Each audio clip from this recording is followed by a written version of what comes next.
welcome to East Coast LQ Reviews. Today, I got another whiskey review. This is another single malt scotch. This is Glen Moray Speyside single malt scotch. It says Elgin Heritage, aged 12 years. On the side of the bottle, it says Glen Moray 12-year-old single malt whiskey has been matured in carefully selected American oak casks to create a smooth, sweet character combined with subtle oak flavors. 40% alcohol by volume, or 80 proof. So we're going to pour it into our Glencairns here, go over the color.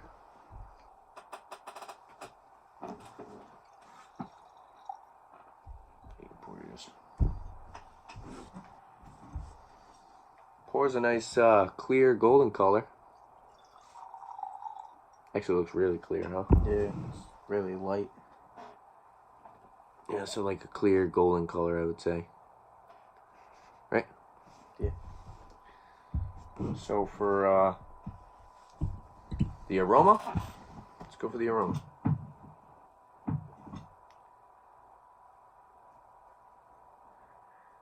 Get a lot of that toffee and spice up front. Getting a lot of malt, actually, in my opinion. Yeah. I don't know. A little bit of spice. One of my nostrils is clogged right now. But Definitely some spice, though. yeah. Very citrusy. Getting some subtle hints of vanilla. Yeah. So it's aged in oak cask, so smells very sweet, getting some of that caramel.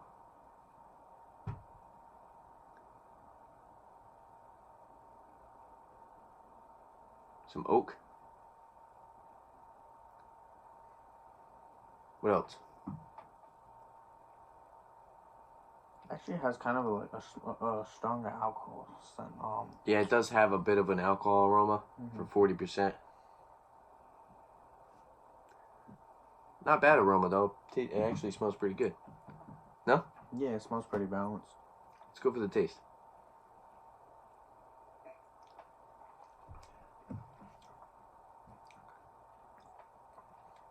Lots of malt.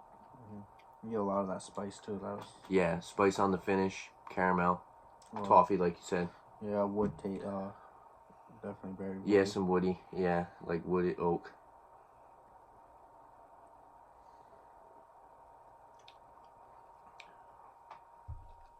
Maybe some honey. Honey, vanilla. Definitely vanilla. A little bit of caramel you can taste. The Spices. the citrus, the malt, and the spice definitely are lingering on the finish. It's actually pretty good. It's definitely a sipper. When go taking shots of this, that's for sure. You usually take shots of whiskey. Yeah. This is like, I feel like Jack Daniels, you can kind of take shots, because I feel like Jack Daniels is a little bit more like sweeter. Yeah. Very fruity though. Getting lots of like fruit flavors. Tastes a little bit more of the vanilla and the caramel too while you sip it. Definitely from being aged in those oak casks. American oak casks. It says to create a smooth, sweet character combined with subtle oak flavors. I actually enjoy this one. I think this one's pretty good. So there's no smoky or like peaty flavor that you get with like other scotches, because this is a well, it's a Speyside, but I think some Speysides usually get some of the peat moss and like the what is it, the smoke, you know, but I'm really getting no smoke. There's no like mossy floral. A little floral? Not really at all. Really. More fruity and citrusy. Yeah, and then like I said, that spice is like really there. That spice kind of what lingers the most. Yeah. And then like you taste a lot more of the like sweetness from the caramel and vanilla, like I said. Yeah. It's pretty good in my opinion. I believe the price on this is around like, I think it's like 40 to 50 bucks, which isn't bad for a 12-year-old scotch. That's actually pretty good. I believe the regular Elgin Classic is like $24, which is actually a really good price, but it has no age statement. But like I said, this is aged 12 years, and Yeah, you really do get a lot of that sweet caramel, toffee, citrusy flavor. Lots of malt. Definitely pretty balanced. It's not as spicy as some scotches usually are, though. Yeah, that's true, but the spice is definitely like there. I think it's a lot more fruity than it is spicy. Mm-hmm. And like you said, the vanilla definitely lingers, and you get that nice creamy vanilla. Yeah, so it does have a nice finish. Yeah, it's smooth. So for a rating, what would you give it for a rating, Zach? I'll give it an 8. 8? Yeah, I feel like an 8's a good number for this. I think I'm gonna give this one a 7.5. And with that being said, it's not amazing. Like I've had other 12-year-old scotches that are that I really enjoy, like the Glenfiddich and like the Glenlivet. Remember the Glenlivet we had? Yeah. Like compared to that, you know what I mean? I would say the Glenlivet and the Glenfiddich are a lot better. But this isn't bad. For somebody who's just getting into Scotch, this would be a good one. Because like I said, it doesn't have any of that smoke. It doesn't have any of that peat floral flavor. And I know a lot of people will probably be turned off from that. And they probably wouldn't, if you gave them like that, they probably wouldn't enjoy it. Now, like compared to like, I know this is different. This is a single malt. But like compared to a blended Scotch, like the Johnny Walker Black. Yeah, that was really good. That was really smoky and had a lot of floor in it too.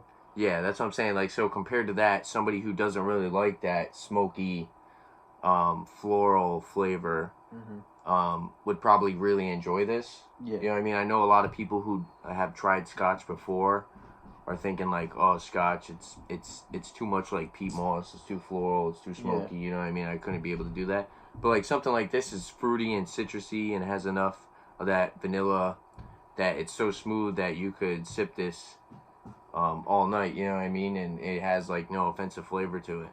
You know what I mean? You can hand this to somebody who doesn't even really like whiskey and they might actually enjoy it. Yeah. You know?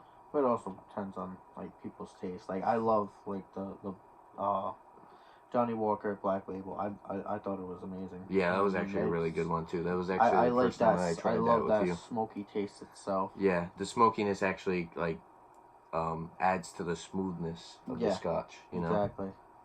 But like I said, some people who are just getting into Scotch might not like that. So that might be a little offensive to them. Yeah. But would you recommend this? Yeah, I'd recommend it. I think it's definitely well balanced.